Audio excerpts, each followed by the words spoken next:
जैन मित्रांनो, स्वागत आहे आपलं द गुरुजी यूट्यूब चॅनलवर। मित्रांनो, सध्या शिक्षक भरती संदर्भात महत्त्वाची आणि गुड न्यूज म्हणजे जी 10% पद कपात सध्या बघा झाली होती, तर ती पद कपात संदर्भात जी सध्या मंत्रालयीन स्तरावरती महत्त्वाचं जो काही फाईल होती आयुक्त स्तरावरनं पाठवलेली, तर त्या संदर्भात बघा कालच्या दिवसाला जवळपास या ठिकाणी बघा मंजुरी मिळाली आहे आणि ती फाईल परत रिटर्न मंजुरी मिळून सध्या आयुक्त कार्यालयामध्ये सध्या प्राप्त झाली आहे।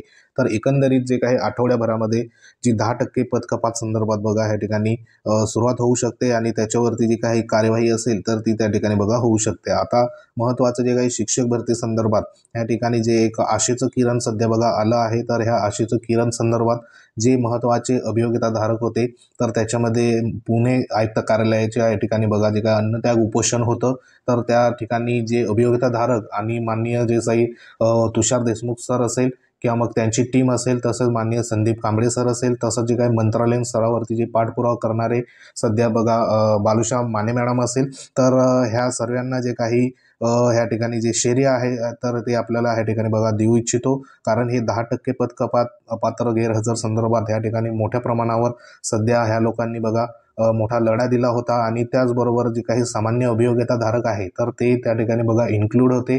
असे जे काही महत्त्वाचे ह्या ठिकाणी विशेष जे व्यक्ती होते, तर त्यांच्या यशाला कुठंतरी हे ठिकाणी बघा जे काही आंदोलन केलं होतं, त्यांचं जे प्रयत्न होतं, तर त्यांना सध्या यश आलेलं आहे। आणि त्या संदर्भात जे सध्या बघा सेकंड लास्ट जी महत्त्वाची 30 जुलै 2024चं हे बैठक होती 10% अपात्र संदर्भात जे सध्या निर्णय होणार होता। मग त्याच्यामध्ये जे प्रधान सचिव साहेब होते शालेय शिक्षण व क्रीडा विभागासंदर्भात, त्यानंतर सचिव होते सामान्य प्रशासन विभागाचे, मुख्य कार्यकारी अधिकारी सर्व जिल्हा परिषद VC द्वारे जॉईन होते, शिक्षण अधिकारी प्राथमिक जिल्हा परिषद सर्व VC द्वारे जॉईन होते, उपशिक्षण अधिकारी पुणे हे जॉईन होते, सहाय्यक आयुक्त होते बघा मागासवर्गीय कक्ष आयुक्त कार्यालय पुणे यांचे, शिक्षणाधिकारी प्राथमिक जिल्हा परिषद सोलापूर।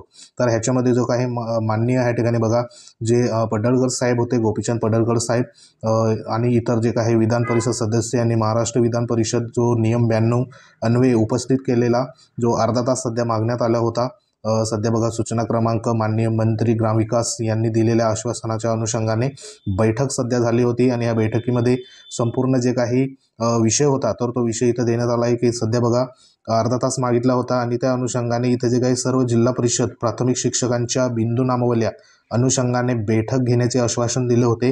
आणि त्या अनुषंगाने या ठिकाणी माननीय मंत्री ग्रामविकास यांचे अध्यक्षतेखाली बुधवार दिनांक बघा 31/7/2024ला दुपारी 4 वाजता सध्या बैठक झाली होती। आणि त्या बैठकीमध्ये संपूर्ण जे काही अधिकारी वर्ग सध्या बघा उपस्थित होते आणि ह्याच्यामध्ये जो सध्या 10% पद कपात संदर्भात जो सध्या मुद्दा होता, कारण 10% पद कपात ही जर सध्या बिंदू नामवली बघा त्याच्यामध्ये संपूर्ण जी काही रिवाईज सध्या संपूर्ण जिल्ह्यामध्ये करण्यात आली होती, तर जवळपास जे काही झेडपीच्या या ठिकाणी 10% पद कपात जागा असेल, म्हणजे एकंदरीत संपूर्ण जे स्थानिक स्वराज्य संस्थेअंतर्गत येणारे संपूर्ण बघा व्यवस्थापन असेल संस्था असेल, तर त्याच्यामध्ये 10% पद कपात सध्या बघा झाली होती। तर ह्याच 10% पद कपात संदर्भात महत्त्वाचा जो काही पाठपुरावा सध्या बघा विविध जे काही अभियोग्यताधारक असेल किंवा पुणे या ठिकाणी महत्त्वाचं अन्नत्याग उपोषण असेल, त्यानंतर जे मंत्रालयीन स्तरावरती करणारे जे काही पाठपुरावा असेल, तर त्या उमेदवारांनी त्या अभियोग्यताधारकांचं बघा ह्या ठिकाणी मोलाचा वाटा आहे।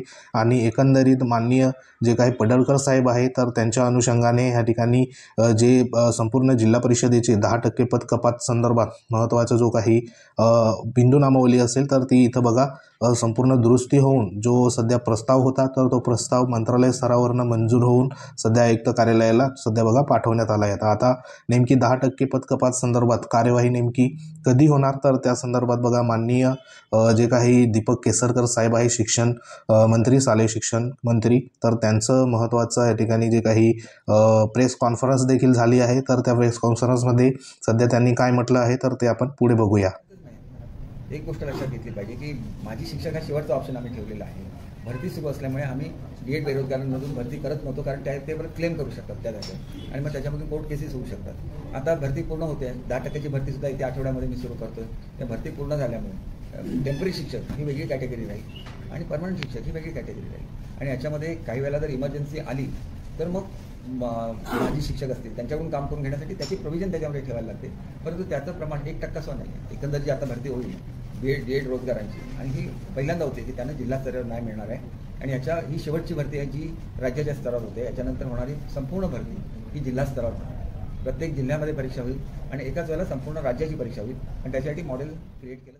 तर मित्रांनो, माननीय दीपक केसरकर साहेबांच्या मते बघा, जे काही 10% जी पदं आहे तर ती बघा येत्या आठवड्याभरामध्ये सध्या बघा जी पदं आहे तर ती भरली जाणार आहे पवित्र प्रणालीमार्फत. आणि हे आपल्यासाठी महत्त्वाचं असणार आहे, कारण ज्या उमेदवारांचं सध्या बघा मुलाखत यादी असेल किंवा ज्या सध्या इतर याद्या असेल त्याच्यामध्ये जे मेरिटपासून बघा अगदी ह्या ठिकाणी 1-2 मार्कासाठी 3 मार्कासाठी जर हे त्यांनी राहून गेले असेल तर त्यांच्यासाठी या ठिकाणी बघा सुवर्ण संधी आली आहे. तर एकंदरीत संपूर्ण जी काही प्रक्रिया असेल तर त्याच्यामध्ये 10% पदकपात संदर्भात नवीन जाहिराती या ठिकाणी बघा येणार आणि संपूर्ण जे काही प्रेफरन्स लॉक संदर्भात एकंदरीत या ठिकाणी संधी मिळणार आहे.